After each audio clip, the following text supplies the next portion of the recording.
I would say the crime, like everything else in the world, crime is also changing shape and changing form. Now, the real world crime is moving to cybercrime. I don't know if you watched this Netflix series called Jamtara. Have you? You should if you haven't. Not just these things that we get to see on TV, but statistics show that crime, some sections that we have in Indian Penal Code have become antiquated and outdated, because those sort of sections such as 375, I think it is, which relates to dacoitry, has become completely outdated. Even the lawyers don't know anything about it.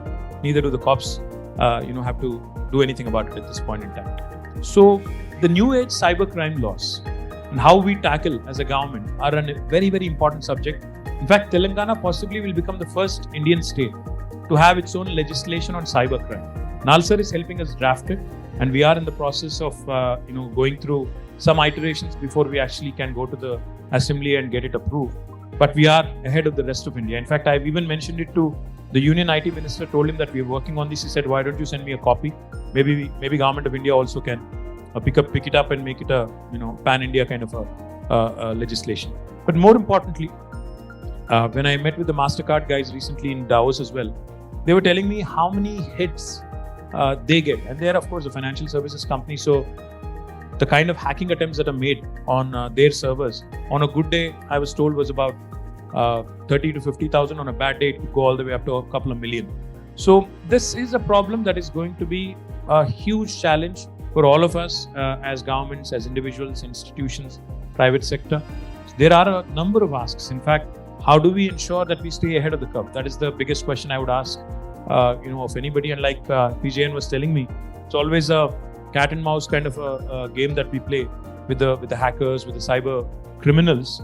But more importantly, how do we keep our data? Because as governments, we are sitting on billions and billions of data sets.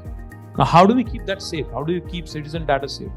For example, in Telangana, we are doing a project called a Citizen Health Profile. We have already completed testing 2 districts completely, pilot in 2 districts, capturing a lot of different elements. How do I keep this data secure? How do I give the confidence to the citizen?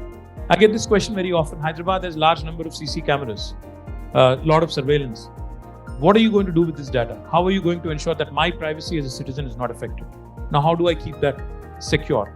With data localization coming into play, how do I ensure that this data remains sacrosanct and doesn't fall into the wrong hands, other than governmental agencies which are using it judiciously for the right reasons to deter crime and other things?